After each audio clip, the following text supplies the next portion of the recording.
Friends, మా channel updates miss అవ్వకుండా చూడాలంటే సబ్స్క్రైబ్ బటన్ ప్రెస్ చేసి పక్కనే ఉన్న బెల్ సింబల్ నొక్కండి. Please subscribe our channel. Polavaram project చూస్తే బంగారంలా కట్టారండి. ఇదే ప్రాజెక్టు బంగారంగా పశ్చిమ గోదావరి, తూర్పుగోదావరి జిల్లా కూడా నీరు పుష్కలంగా వస్తుంది. ఇంకా అనుసంధానం కూడా బ్రహ్మాండంగా చేయొచ్చండి ఇతర జిల్లాలకు కూడా. అలాగే మళ్ళీ ఈ ప్రాజెక్ట్ ఇంత ఘనకార్యంగా కట్టినందుకు మళ్ళీ చంద్రబాబు నాయుడు గారు ముఖ్యమంత్రి అవ్వాలని కోరుకుంటున్నామండి. మేము అంతానే చూసి ఆనందం తట్టుకోలేకపోతున్నామండి ఈ ప్రాజెక్టు చూసి. కానీ దీనివల్ల కొన్ని కోట్ల మంది ప్రజలు బతుకుతారండి దీనివల్ల. కానీ ఈ ప్రాజెక్టు ఇలాంటి ప్రాజెక్టు మనం తూర్పుగోదావరి జిల్లాలో ఎక్కడ కూడా మన ఆంధ్రాలో లేదండి ఇలాంటి ప్రాజెక్టు. మేము మలిపూర్ నుంచి వచ్చామండి. ఈ ప్రాజెక్టు గురించి మేము ముందు ఎంతో అవదనుకున్నాం. ఇప్పుడు దీన్ని చూసి మాకు ఎంతో సంతోషం అయిపోయింది. పెంచడానికి గురించి మేము ఎన్నో అనుకుంటున్నాను మేము. కానీ ఆయన బాగా చేశాడండి. ఆయన ఎమ్మెల్యే పెన్ సత్యనారాయణ గారు అండి. బాగుందా, ఆయన నాకు నచ్చిందండి. మళ్ళీ ఆయనే మాకు కొనసాగాలని అనుకుంటున్నామండి. చంద్రబాబు నాయుడు గారు మళ్ళీ మాకు ఇలా పనిచేస్తే ఇటువంటి ప్రాజెక్టులు మాకు కావాలని మేము కోరుకుంటే పూర్తి అవ్వాలని మేము కోరుకుంటున్నామండి. మేము మల్లిపూడి వచ్చామండి. పెరమంటం మండలం ఆసంట మాది నియోజకవర్గం అండి. ఈ శంకుస్థాపన చేసినప్పుడు కూడా మేము అంతా వచ్చామండి. ఇక్కడ చూస్తుంటే ఈ రాళ్ళు రప్పలు చూసి అయ్యమయం అయిపోయిందండి మాకు.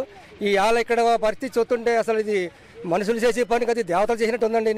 ఈ చంద్రబాబు నాయుడు గారు మళ్ళీ ఒక టర్న్ వచ్చి ఇదంతా కూడా అభివృద్ధి చేసి ప్రతి ఒక్క రైతులకి మేలు చేయాలని కోరుకుంటున్నామండి. మా నియోజకవర్గంలో మాకు ఎమ్మెల్యే గారు పెద్దన సత్యనారాయణ గారు, ఆయన కూడా చాలా బాగా చేశారండి. ఈ టర్న్ కూడా ఆయన రావాలని మేము అందరం కూడా కోరుకుంటున్నామండి. వచ్చారు. అసలు సంబంధం లేదు కదండి. అప్పుడేమో ఏంటో లేదండి మాకు. అప్పుడు ఇక్కడే భోజనం చేసాం, కానీ ఇప్పుడు కూడా వచ్చాం. ఇది ఎంత అట్టాసంగా ఉంటుందని మేము అనుకోలేదండి. కానీ ఇప్పుడు మాకు కలిసి ఎదిరిపోతుందని నేను చూసి. అడిగిపోయి అండి మాది కరప మండలం అండి. కాకినాడ 2 అండి. పెళ్లి అనంతలక్ష్మి సత్యనారాయణమూర్తి గారు ఇక్కడికి మాకు పోలవరం ప్రాజెక్టు ప్రతిపక్షాలు కట్టలేదంటున్నారని చూడడానికి విజిట్ చేసి మమ్మల్ని అందరినీ బస్సులు పెట్టుకుని ఇక్కడికి వచ్చి చూడడానికి వచ్చాం. ఇక్కడ రాళ్ళు రప్పలు ఉంటాయన్నారు. ప్రాజెక్ట్ ఏం వర్క్ అసలు చేయలేదన్నారు. ఈ చుట్టుపక్కలంతా కూడా అభివృద్ధిని చూస్తే చాలా బాగా అభివృద్ధి చేయించారు చంద్రబాబు నాయుడు గారు. ఏంటంటే ప్రజలందరూ కూడా ఎక్కడో ఉండి ఏదో అంటున్నారు. ఇక్కడ ప్రాజెక్ట్ ఇక్కడికి వచ్చి చూసి మాకు ఇక్కడికి వచ్చి అంటున్నారని చూడడానికి వచ్చాము. ఇక్కడికి చూసి అంతా చూసిన తర్వాత మాకు 2 కళ్ళు సరిపోలేదు. ప్రతి ఒక్కరు కూడా చూడడానికి వచ్చి భలే కట్టారు అందరూ అంటున్నారు. ఇక్కడ ముందు చూస్తే గతంలోని రాళ్ళు రప్పలతోటి ఈ చుట్టుపక్కల ప్రాజెక్టు కడతారా చంద్రబాబు అని అన్నారు. ఓ పక్కనే బీజేపీ ప్రభుత్వం సపోర్ట్ చెయ్యకపోయినా మనకి హనుమంతుడు సీనియరు, ప్రతి ఒక్క కూడా పని కూడా అతను హనుమంతుడు చేసుకెళ్తున్నాడు ఎదరికి. మళ్ళా కూడా చంద్రబాబు రావాలని ప్రతి ఒక్కరు కూడా నేను కోరుకుంటున్నాను. అలాగా మన ఏరియాలో అనంతలక్ష్మి గారు, సత్యనారాయణమూర్తి గారు కూడా ఇచ్చిన మాటకి చేస్తున్న వర్క్ కట్టుబడి ఏరియాలో ప్రతి ఈది కూడా డెవలప్మెంట్ చేశారు. మళ్ళీ అనంతలక్ష్మి సత్యనారాయణమూర్తి మళ్ళీ రావాలని ప్రతి ఒక్కరిని కూడా నేను మళ్ళీ కోరుకుంటున్నాను. మేము పిల్ల అనంతలక్ష్మి సత్యనారాయణమూర్తి గారి నియోజకవర్గం నుంచి వచ్చామండి.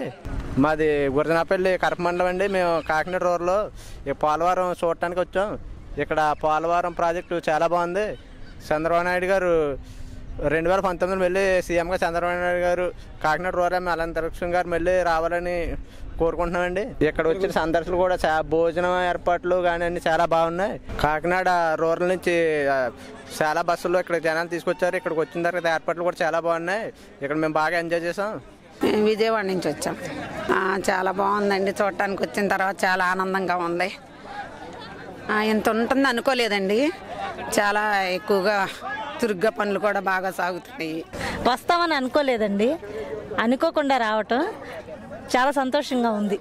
చూడడానికి బాగుంది. ఇలా ఇంత ఇదిగా ఉంటుంది అన్నది మేము ఎక్స్పెక్ట్ చేయలేదు. అది